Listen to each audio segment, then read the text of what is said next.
नमस्कार दोस्तों, मैं यशदीप चतुर्वेदी। आज का विषय नया नहीं है, पर विषय महत्वपूर्ण है।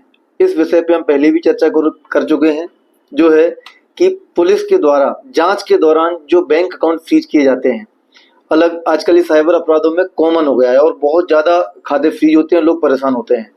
इसमें कॉमन चीज़ ये है कि दूरी कई बार बहुत ज़्यादा हो जाती है। आप रहने वाले नॉर्थ इंडिया की और साउथ इंडिया में आपका खाता फ्रीज होता है, तो आना जाना ही कई बार बहुत ज़्यादा समय और खर्चा लोगों को करना पड़ता है।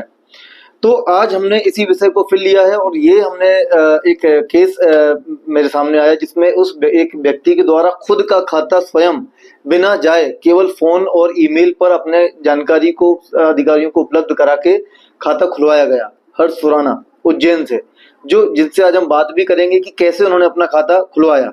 साथ ही साथ हम ये भी चर्चा करेंगे कि यदि आपका खाता ब्लॉक होता है तो आप उसके लिए क्या प्रक्रिया करें, और इसके अलावा हाई कोर्ट या दूसरे नियम कानून क्या है जिसके अंतर्गत आपका खाता अनफ्रीज होगा। तो इस विषय के ऊपर हमने पहले भी कुछ वीडियो बनाए हैं, जिसे हम डिस्क्रिप्शन में दे देंगे, आप उन्हें देख सकते हैं और उनसे जानकारी ले सकते हैं कि आपको क्या क्या कदम उठाने हैं। पर आज हम सबसे पहले सुनेंगे कि ये हर्ष के द्वारा कैसे खाता ओपन कराया गया और कैसे वो इसमें उनके अकाउंट को अनफ्रीज कराया गया बिना वहां जाए हुए। चलिए Harsh, good afternoon. Good afternoon sir. नमस्कार, मैं यशदीप चतुर्वेदी। लास्ट टाइम आपसे डिस्कशन हुआ था जब आपका खाता फ्रीज हुआ था। फिर उसके बाद में ये जो अकाउंट फ्रीज की समस्या है, इस पे हमारी डिस्कशन हुई थी कि लगातार ये बढ़ रही है। ऑनलाइन गेम, ऑनलाइन गैम्बलिंग हो, इसके अलावा क्रिप्टो करेंसी में डीलिंग हो, या कई बार ऐसा भी देखा गया है कि लोगों के खाते में पेमेंट जो ऑनलाइन जो मर्चेंट्स जो हैं, जो यूपीआई का क्यूआर कोड रखते हैं, उनके क्यूआर कोड लोग आजकल फेक या फ्रॉड की राशि को डाल देते हैं। लेकिन कुछ लोग वाकई में जेन्युइन है, जिनको पता ही नहीं है कि जो राशि वो रिसीव कर रहे हैं वो राशि सही है या गलत है या फ्रॉड की है, उन्हें इस बारे में कोई जानकारी नहीं होती। लेकिन चूंकि जब ये खाता फ्रीज होता है तो आप भी समझते हो कि ये बहुत ज्यादा दूरी से होता है। कई बार बेंगलोर से रहने वाला व्यक्ति बनारस का है, खाता उसका ब्लॉक हुआ बेंगलोर से, तो कभी साउथ के बंदे का होता है नॉर्थ इंडिया से या कलकत्ता से, बिहार से। ऐसे में लोगों का वहां तक पहुंचना और वहां से या बात करके संपर्क करके खाता ओपन कराना बहुत मुश्किल हो जाता है। और ऐसा नहीं है कि पुलिस गलत करती है, पुलिस का अपना एक जांच एजेंसी का अलग रीजन है, और वो सही वैध रीजन भी है, क्योंकि जिन खातों में रुपए ट्रांसफर हुआ है प्रोसीड ऑफ क्राइम का, उस पैसे को रोकना भी जरूरी है, इसलिए पुलिस खाता फ्रीज करती है।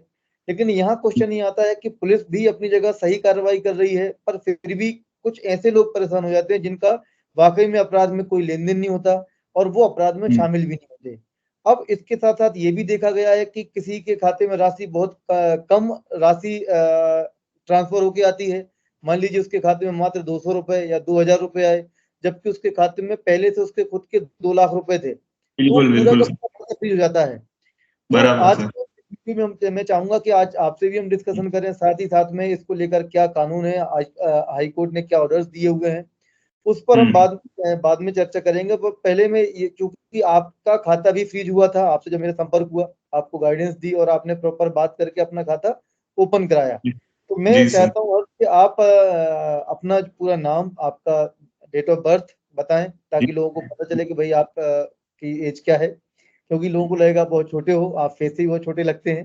साथ ही साथ में आप ये बताएं कैसे आपको मालूम चला कि आपका खाता फ्रीज हुआ, फिर आपने कैसे अप्रोच किया बैंक को, पुलिस अथॉरिटीज को, और क्या आप इंफॉर्मेशन आपको देनी पड़ी वहां पे, और आपका खाता फाइनली अनफ्रीज कैसे हुआ। तो आज हम जो चर्चा करेंगे, मैं चाहूंगा कि आप अपना पूरा इंसिडेंट लोगों को बताएं, ताकि लोगों को ये मदद हो कि वो कैसे अगर फंसते हैं इस तरीके के किसी मैटर में, और तो उन्हें ऐसा मैटर सामना करना पड़ता है ऐसी घटनाओं का, तो वो कैसे इससे बाहर निकलें। तो हमारे उज्जैन से हमारे साथ हैं जो अपनी पूरी घटना को आपके साथ डिस्कस करना चाहते हैं। हर्ष, प्लीज कंटिन्यू। जी सर, मेरा जैसे कि आपसे बात हुआ ही था, मेरा जो बैंक कंफ्रीज हुआ था, मेरा नाम है हर्ष सुराना, मैं उज्जैन से ही हूँ और एज है मेरी 22 ईयर्स। ओके सर, तो ये जो बैंक फ्रीज हुआ था मेरा बैंक अकाउंट, वो सर सिंपली एक P2P केस था। मतलब मैंने जो मेरी क्रिप्टो करेंसी थी वो मुझे शेयर करनी थी सामने वाली पार्टी को, उसके लिए उसने मेरे अकाउंट में पेमेंट डाला था। वो पेमेंट भी मेरा तो ज्यादा था, 4,70,000 का था। तो वो जो पेमेंट मेरी इसमें आया था, उस दिन तो मेरे इसमें पेमेंट आ गया, मैंने उसको मेरे डॉलर साले सेंड कर दिए। एक्चुअली सर ये जो बाइनेंस में मेथड होता है ये P2P का ही मेथड होता है।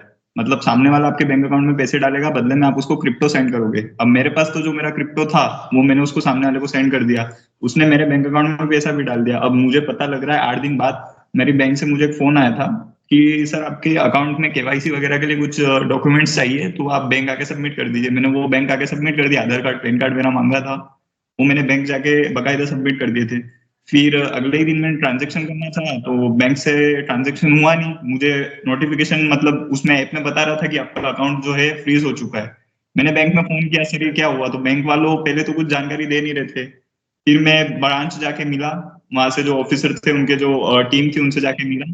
उन्होंने बोला है कि आपका जो अकाउंट फ्रीज हुआ है ये हमारी एंड से नहीं हुआ है, बैंगलोर क्राइम पुलिस की तरफ से आपका अकाउंट जो है उनकी तरफ से इनको ऑर्डर्स मिले कि आपके अकाउंट में जो ये ट्रांजेक्शन हुआ पर्टिकुलर उस डेट को 7-8 दिन पहले, ये कुछ उनको ट्रांजेक्शन फ्रॉड का लग रहा है या ऑनलाइन कुछ लग रहा है, तो उसके कारण आपका अकाउंट फ्रीज हुआ है। तो मैंने बैंक वाले को बोला सर ये तो मेरा क्रिप्टो का है, क्रिप्टो मैंने सेल किया था, उसके बदले में बकायदा पैसा मुझे मिला, इसमें कुछ फ्रॉड का या कुछ गैम्बलिंग का या कुछ टेररिस्ट फंड का उनको जो लग रहा था ऐसा कुछ भी इशू नहीं है मेरी तरफ से, तो पूरा लेजिट फंड है, लीगल फंड है। तो वो बोले ठीक है इसमें हम तो कुछ नहीं कर सकते। फिर पहले तो बता भी नहीं रहे थे किसकी तरफ से क्या हुआ है। फिर मैंने थोड़ा फोर्स किया, मैंने उनको बोला सर ये बताओ नहीं तो मेरे को आगे कंप्लेंट करनी पड़ेगी, मेरा तो बहुत फंड भी पड़ा था, वो ट्रांजेक्शन का अमाउंट जो था वो भी बड़ा था, और उसके सिवाय बाकी भी फंड मेरा बैंक अकाउंट में पड़ा ही था। तो उन्होंने बोला ठीक है। फिर उनको जो एक मेल आया था बैंगलोर पुलिस की तरफ से, वो उन्होंने मुझे मेल बताया कि ऐसा ऐसा ऑर्डर आया है वहां से। तो उन्होंने मुझे बैंगलोर पुलिस के नंबर दिए, मैंने फिर वहां पे उनसे कांटेक्ट करा। तो कांटेक्ट करने के बाद जो इन्वेस्टिगेशन ऑफिसर थे उनके मुझे नंबर मिले, उनसे मेरी बात हुई। तो उन्होंने मुझे बताया, थोड़ा टाइम लिया था उन्होंने भी 1-2 दिन का। उसके बाद उनकी तरफ से रिप्लाई आया कि सर आपका ये जो अकाउंट में उस दिन जो ट्रांजेक्शन हुआ था P2, आप बोल रहे हो P2P का है, लेकिन ये जो था ये फ्रॉड का मनी है। मतलब मुझे जिसने मेरे अकाउंट में पैसा डाला है उसके इसमें किधर और से पैसा आया था फ्रॉड का, वो अमाउंट भी, राशि भी थोड़ी ज्यादा थी, 12 लाख के समथिंग उसके अकाउंट में कुछ आई थी, और उसमें से उसने मुझे 4,70,000 जो था मेरा अमाउंट वो मुझे डाला था। तो मैंने बोला ठीक है सर मेरा तो इसमें कोई इशू नहीं है, और मैंने मेरी तरफ से उनको बोला कि ये बिल्कुल सही है सर, ऐसा ऐसा है, और मेरी तरफ से मैं सारे प्रूफ्स आपको दे सकता हूँ। तो उन्होंने बोला ठीक है आप प्रूफ भेजिए। तो मैंने उनको प्रूफ्स भेजे, मेरी जो बिनेंस की रिसिप्ट थी USDT सेलिंग की, वो मैंने उनको शेयर करी। फिर मेरा जो स्टेटमेंट था वो मैंने उनको शेयर करा, और उसकी जो चैट थी वो चैट भी मैंने उसको शेयर करी कि सर ये इस चीज का पैसा है, और सेलिंग करा है जो क्रिप्टो उसके अगेंस्ट जो पैसा आया है उसका है, बाकी और कुछ अनलीगल इसमें है नहीं। तो फिर वो मान नहीं रहे थे, उन्होंने मुझे बोला कि ऐसे तो हम कुछ नहीं कर सकते, आप यहाँ पे बैंगलोर आके मिलिए। मैंने बोला सर बैंगलोर तो बहुत ज्यादा दूर हो जाएगा, मतलब मेरे यहाँ से 40 घंटे का तो रास्ता है, मैं किधर से होऊंगा क्या करूंगा। तो फिर भी वहां से कुछ बात बन नहीं रही थी, वो सिर्फ एक ही बोल रहे थे कि आपको यहाँ के मिलना पड़ेगा, यहाँ के हमको सारे वो दिखाओ। फिर मैंने उनके जो हेड थे उन हेड से कांटेक्ट किया, ACP सर जो थे, वहां से मुझे बहुत थोड़ी तलाश करी, फिर वहां से उनके मुझे नंबर मिले। मैंने उनको मेल भी किया था सर को, मेरा जितना भी था, मेरी जो प्रॉब्लम थी मैंने उनको सारी एक मेल में लिख के भेजा था, उसमें मेरा ये जो बाइनेंस की रिसिप्ट थी ये अटैच करी थी, और उसके साथ जो प्रूफ्स थे वो सारे प्रूफ्स मैंने अटैच कर दिए थे, और उनको बता दिया था सर ऐसा ऐसा हुआ है, मैंने कुछ भी नहीं, पैसा मिला है वो क्रिप्टो का है, सेलिंग का है। तो उन्होंने ठीक है बोला, ठीक है हम आपका देखते हैं केस। फिर मैंने एसपी सर को सारा बता दिया था। फिर उनकी तरफ से एक जो रिप्लाई आया था मुझे, वो ये था कि उनकी तरफ से बोलना था कि जो क्रिप्टो का भी आप कर रहे हो ये शायद इंडिया में बैन हो चुका है। मैंने बोला सर ऐसा बैन तो कुछ हुआ नहीं है, और ये जो फंड आप मतलब आपकी पुलिस की तरफ से इशू आ रहा है वो टेररिस्ट या मतलब ऑनलाइन फ्रॉड का इशू आ रहा है, तो वो ऐसा कुछ है नहीं इसमें। तो बोले ठीक है। अभी तो मतलब फिर उन्होंने 1-2 दिन और लिए, फिर मैंने उनको पूरा सेटिस्फाई किया, और सेटिस्फाई करने के बाद उनकी तरफ से आया ठीक है अब आगे से आप ध्यान रखिएगा, और मेरा मतलब कुछ इशू था नहीं, मैंने मेरी तरफ से सारे प्रूफ्स उनको शेयर कर दिए थे, तो उनको भी सेटिस्फाइड हो चुके थे वो कि ठीक है आपका इशू नहीं है और आगे से आप ध्यान रखना।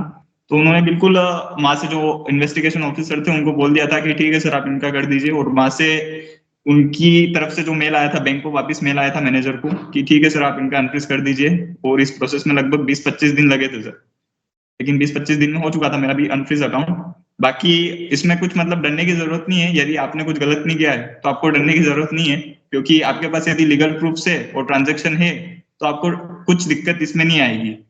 और मेरा तो हुआ था बिल्कुल, उसमें 20-25 दिन में मेरा हो चुका था सर अनफ्रीज, कोई दिक्कत नहीं आई थी। चलिए थैंक यू हर्ष। और जैसा कि हर्ष ने बताया कि अगर सही है, हमने कुछ गलत नहीं किया है और हम प्रॉपर अथॉरिटी से कांटेक्ट करते हैं अथॉरिटीज से बात करते हैं, उनको कन्विंस करते हैं, अपने पूरे प्रूफ देते हैं, तो स्वाभाविक सी बात है कोई भी व्यक्ति आपको परेशान नहीं करेगा। और अगर आप सही हैं तो बिल्कुल आपका खाता फ्रीज होगा। बस यही आपको ध्यान रखना है कि कोई भी गलत एक्टिविटी में आप इन्वॉल्व ना हो। साथ ही साथ जो भी आपके ट्रांजेक्शन से पेमेंट आया है, जिसपे पुलिस को डाउट है, जो प्रोसीड ऑफ क्राइम या फ्रॉड की राशि किसी खाते से आपके पास आ गई, क्योंकि आपको नहीं पता, तो उसका स्पष्टीकरण, उसका क्लेरिफिकेशन आपको देना जरूरी है पुलिस को, ताकि देना पड़ेगा कि आपका कोई रोल नहीं है अपराध में, आप खुद गलती से आपके पास पेमेंट वो आया है। तो इस तरीके से आप भी अपने हर्ष ने आपको गाइडेंस किया कि भाई कैसे खाता अनफ्रीज हो सकता है, और आप लोग भी अनफ्रीज करिए। नो डाउट बहुत लंबी दूरी होती कई बार, तो फोन या ईमेल से भी आप संपर्क कर सकते हो। सही है तो बिल्कुल अथॉरिटीज आपकी मदद करते हैं और आपका खाता अनफ्रीज हो सकता है। बिल्कुल थैंक यू हर्ष। ठीक sir, okay, thank you sir. तो दोस्तों, बैंक खाता फ्रीज कराने के अलग अलग कारण होते हैं, जैसे P2P क्रिप्टो करेंसी का जो भी हम सुन रहे थे हर्ष को, उन्होंने बताया हम वो P2P डील करते थे। अब यदि इसी प्रकार से बहुत सारे मैटर आते हैं जिसमें ऑनलाइन गेम का जो अमाउंट आता है उसमें भी कई खाते फ्रीज हो जाते हैं। पर जब ये चीज इलीगल नहीं है, इसको लीगल कर दिया गया है।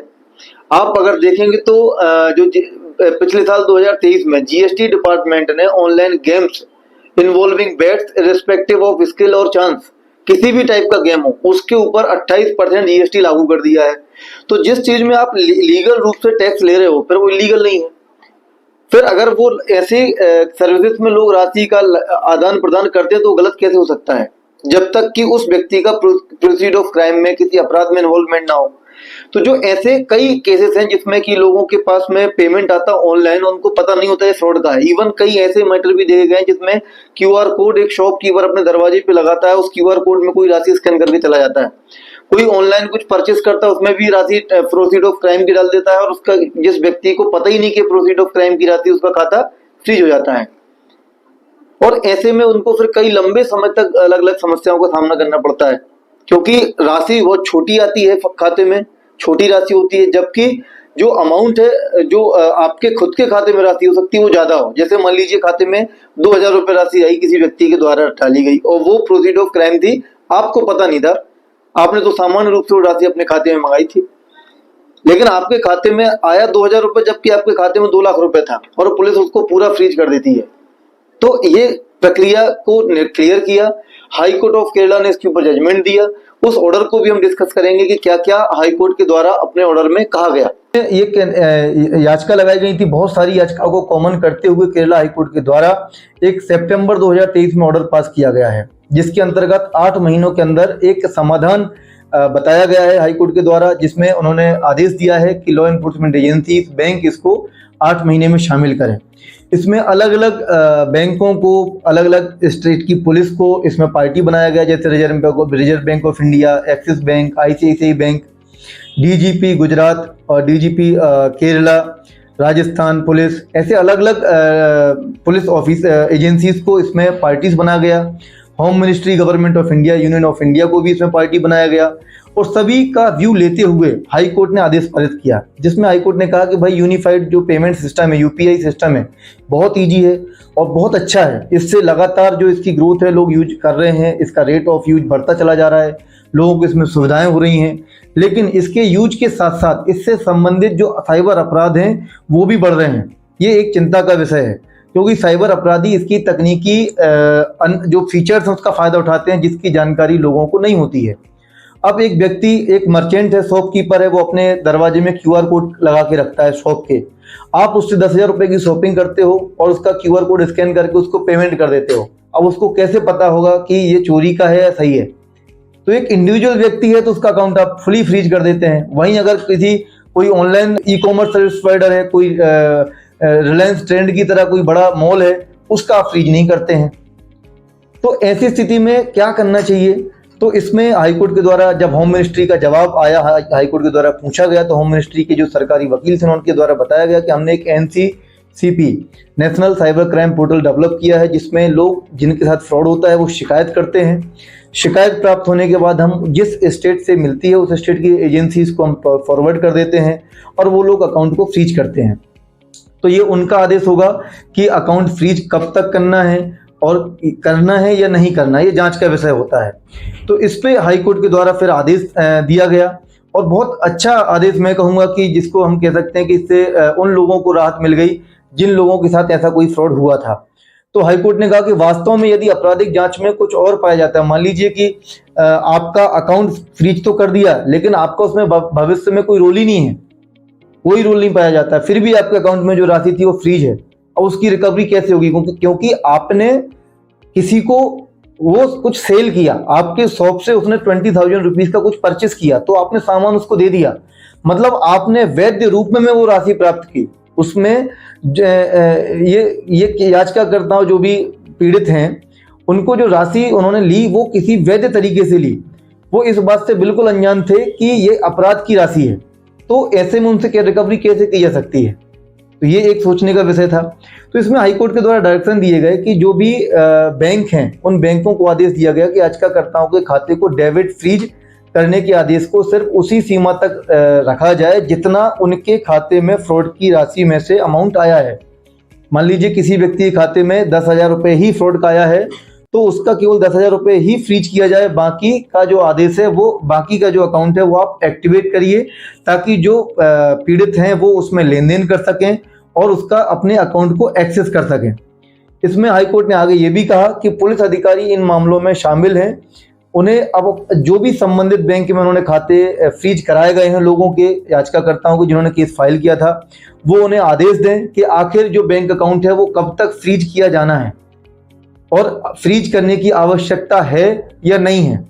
इसके अतिरिक्त ये भी कहा गया कि जब बैंक ये सूचना पुलिस अधिकारियों से प्राप्त कर लेंगे तो तुरंत इसका पालन भी करेंगे और 8 महीने के अंतर्गत इन चीजों को क्रियान्वित किया जाए और लोगों के अकाउंट्स के संबंध में सही निर्णय भी लिया। तो यदि फिर मैं आपसे कहूंगा, यदि आपका खाता फ्रीज किया गया है तो सबसे पहले आप अपने बैंक जाइए, बैंक से जानकारी लीजिए कि खाता कहाँ से फ्रीज हुआ है, कैसे फ्रीज हुआ है। उसके बाद में जिस पुलिस स्टेशन के द्वारा फ्रीज किया गया वहां पे संपर्क करिए, ईमेल के माध्यम से, फोन के माध्यम से, और उन्हें स्पष्टीकरण करिए कि वो राशि आपके खाते में कैसे आई। क्योंकि हाईकोर्ट का स्पष्ट क्लियर कहना है कि भाई जो राशि प्रोसीड ऑफ क्राइम की आपके खाते में गलती से आ गई, जो पुलिस को लगता है कि जांच का विषय है, उस राशि को छोड़ के बाकी खाते को अनफ्रीज मतलब उसको एक्टिव किया जाए, लोग अपने खाते को यूज कर सके। किसी का खाता यूज करने से मना करना भी आईटी एक्ट में उल्लंघन कहा गया है। कोई भी व्यक्ति किसी अधिकृत व्यक्ति को ऑनलाइन सेवा या सर्विसेज को एक्सेस करने से रोक नहीं सकता है। तो जो भी आपके एविडेंसरी प्रूफ है कि पेमेंट कहाँ से आया है वो आप बिल्कुल पुलिस को अथॉरिटीज को देंगे, वो उसको अगर सेटिस्फाइड हो जाएंगे तो आपका खाता अनफ्रीज कर देंगे। तो इस पे और जानकारी देखने के लिए जैसा कि मैंने आपको बताया कि हमने पिछले भी कुछ वीडियोस बनाए हुए हैं, आप लोग देखें, उसमें आपको सहायता मिलेगी। उम्मीद करेंगे कि आज के विषय पर बनाया गया वीडियो आपके लिए उपयोगी साबित होगा और इसी तरह के वीडियो देखने के लिए आप चैनल को सब्सक्राइब कर सकते हैं। धन्यवाद।